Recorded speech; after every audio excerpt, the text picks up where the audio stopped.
Welcome back to the show, everybody. Check out these headlines here. Third time's a charm here. Sometimes in producing something. Look, let me tell you right here. Palau, lead project manager in the USD pilot. You're going to want it. Argentina and hyperinflation. U.S. struggle to keep control through SWIFT. You're going to want that. BRICS leader calls for the end of U.S. dollar dominance. We got to take a look at it in a 100-year global reserve currency cycle as well. XRP escrow questions. Does Ripple really own the escrow? We're going to talk about that. And how about this? Digital dollar project, ladies and gentlemen. That's right. They used a decentralized exchange. But which one? We got that and so much more. Somebody roll that beautiful intro.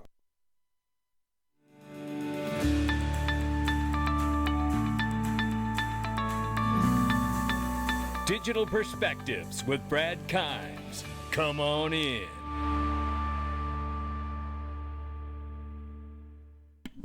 Welcome back to the show, everybody. You can follow us on Twitter and YouTube for exclusive content.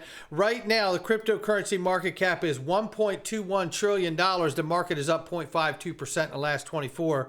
29,200 plus for Bitcoin right now, 1,800 plus for Ethereum. And we see the Tether market cap at 83.8 billion plus. Oh my. 66 cents for XRP right now. Oh yeah, setting the world on fire, are we? We're going the wrong way.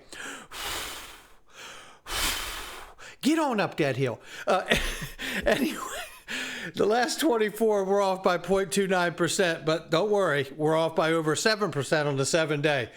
We're going to take a look at this right now, ladies and gentlemen. Listen, I know this much. Your life is busy. You cannot keep up with everything. The markets are collapsing around us all. And regardless of the fact that we've gotten legal clarity, we don't want to treat our investments like a lotto winner. 70% of lotto winners go broke inside of 3 years. Real story, real numbers. What we don't want to do that in here. And I tell you something, if you want to hip up your financial literacy, this is the group to do it. Join the hundreds of other people inside of this incredible group of mastermind critical thinkers and get the tools that you need to help you become the investor you've always wanted to be on the other side of it.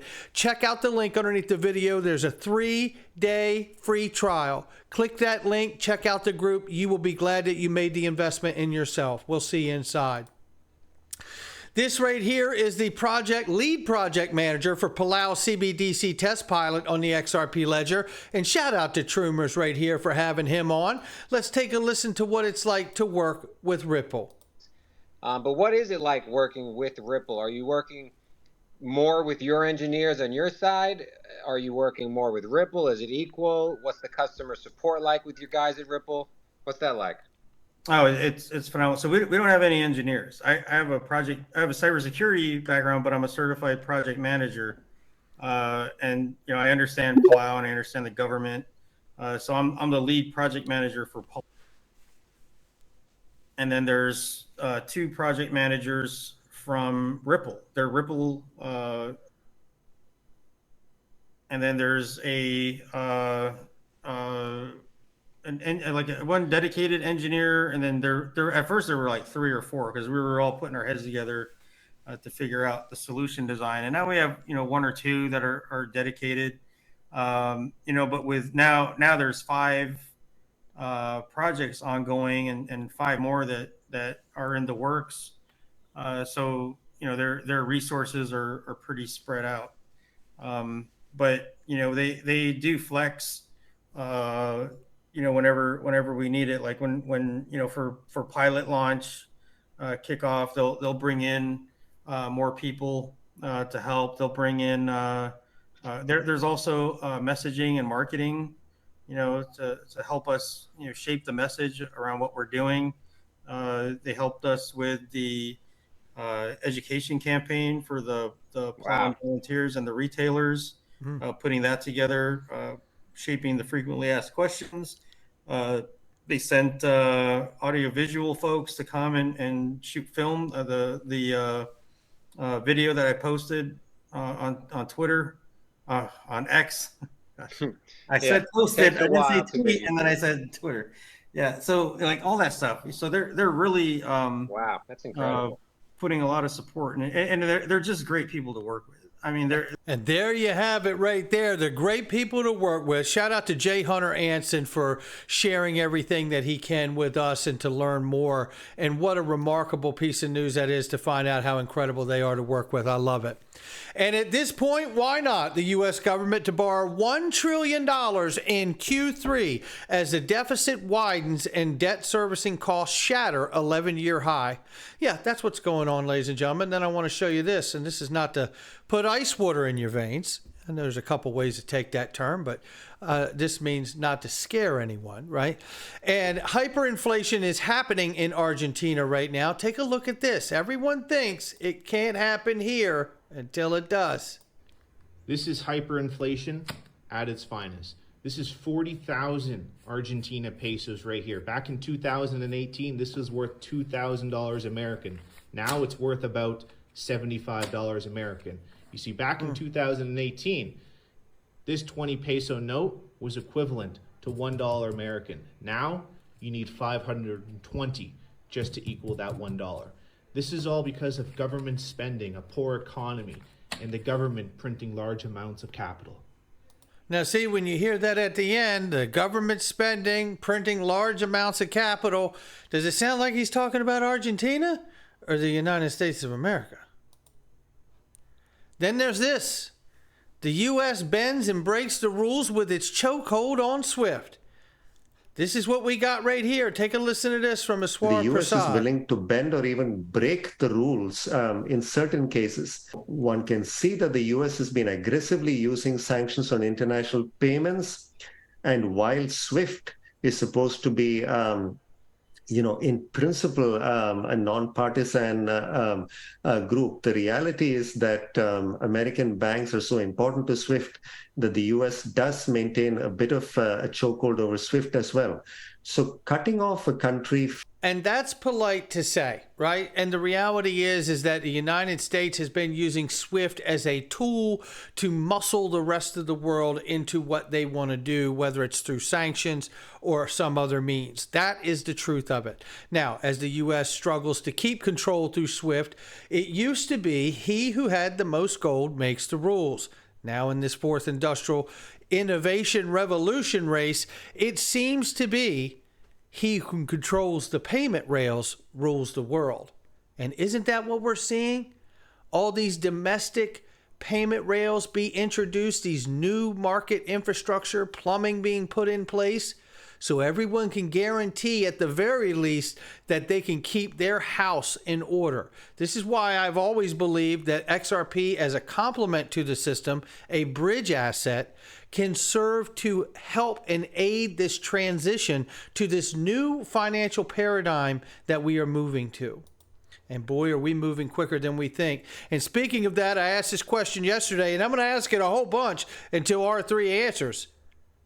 R3 knows the power of XRP because they had an option contract, which is the kind of contract that Ripple got in trouble for on their early sales, but that's because they were trying to do business, right?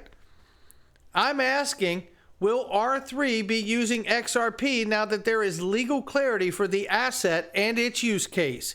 That's what we want to know. Now we need to go back and start kicking up the brush and asking all of these entities we know had some kind of a relationship or dealings with Ripple and the asset XRP, and let's find out where they stand publicly now that we have legal clarity. And speaking of clarity, oh my goodness, Brazil's president is now calling for the end of the U.S. dollar's trade dominance here. I want to play this very quick clip here for you. Nós vamos discutir a entrada de novos países. We're going to discuss the entry of new countries into the BRICS coalition, and I'm not of the opinion that many countries are, and it's moving fast for me here, hold on. Many countries want to enter the BRICS coalition if the compliance with the rules that we are establishing, and we will accept the country's entrance. Says here, Lula comments came hours after Reuters reported Brazil resisted expanding into BRICS membership. Says Brazilian leader, meanwhile, again called for an end to the U.S. dollar dominance for international trade, ladies and gentlemen. Everyone knows that I defend the idea that we have our own currency to trade between countries. This is what he's talking about. And they're meeting this month in another, 18 days? So 18 or 20 days? That's what we're talking about here. So we could do it in our own currency instead of using the dollar in international trade. Why does Brazil need the dollar to trade with Argentina? Well, Argentina's in hyperinflation. BRICS banks need to be more effective and more generous than the IMF is what he's saying here, which really means, if I could, I want to enter this because we're going to see something at the end here. But what it really means to say that BRICS banks need to be more generous than the IMF is that stop taking the IMF handouts. That's what they're saying, right? But that means that for that to happen, that BRICS as a coalition will really have to get in bed together. And if you know, as you know, we all know China is a communist country, right? They're probably not liking that particular portion too much because then they have to give up some of their own power to get in bed with everyone else. That's a part of the deal. You can't have it both ways. But as we go on further here, I want to find the section here where they talk about expanding BRICS. And right here at the end, I want you to see what it says here, because I'm pretty sure it's this clip right here. And it caught me too. Around 20 countries, including Saudi Arabia and Argentina, have formally applied to join the bloc, which is BRICS. Ladies and gentlemen, this is a big deal. Saudi Arabia is the home of the petrodollar agreement that helps give the U.S. dollar its elevated status as a global reserve currency. Make no mistake about it, if they announce that, when they announce that, it's a problem. Now, I played this clip for you too, where we heard the president of AirAsia talk about a reset speech and specifically hegemony of the U.S. dollar. That's right, the dominance of the U.S. dollar. They're calling for the de-dollarization and to ditch the U.S. dollar. I don't have to play the clip for you. But let's take a look at this. The 100-year global reserve currency cycle. The U.S. dollar is at 79 years, ladies and gentlemen. If you look at the history of global reserve currencies, you can see from Portugal to Spain, Netherlands, France to Britain to the USA, the length of time, 80 years, 110, 80, 95, 105.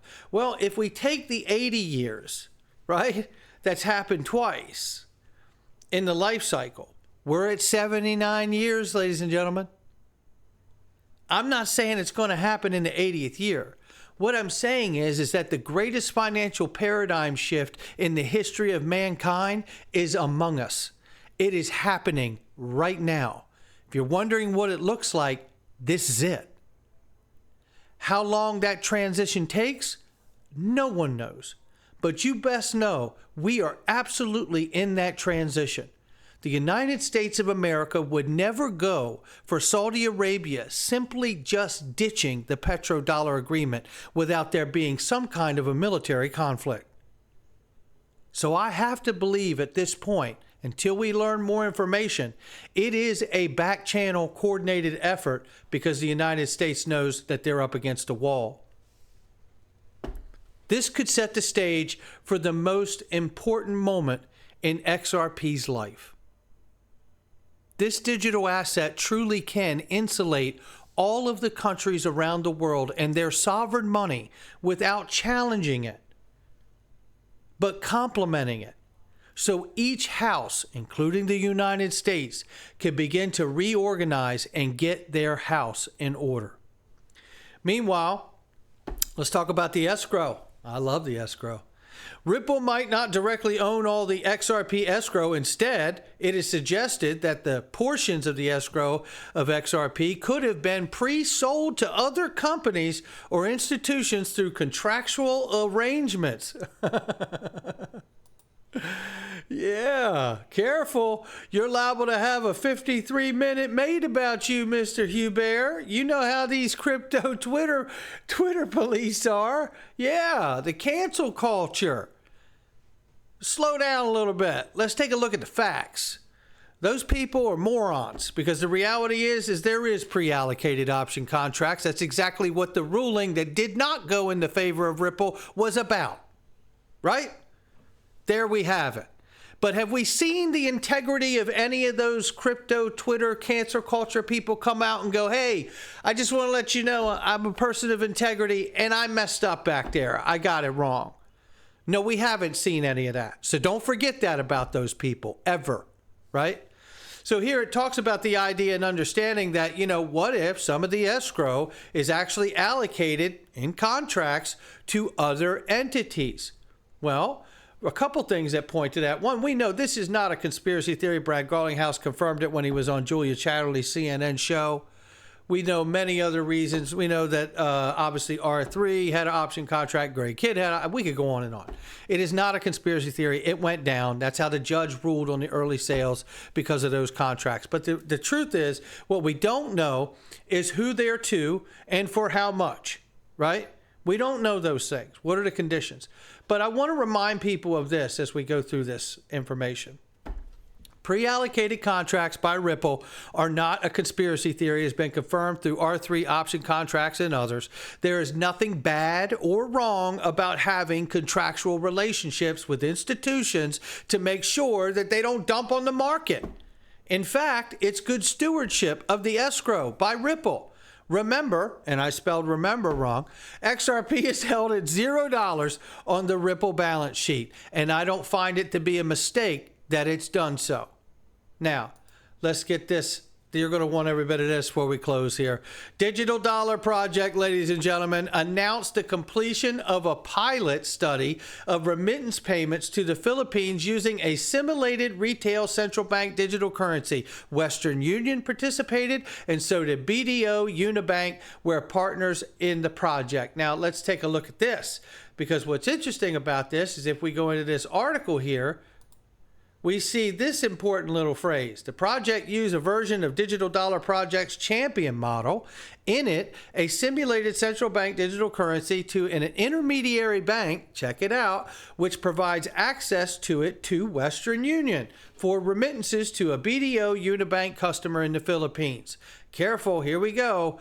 Western Union used a decentralized exchange, a DEX, to trade a dollar CBDC to a Philippine peso CBDC at a real-time rate set by a third-party oracle.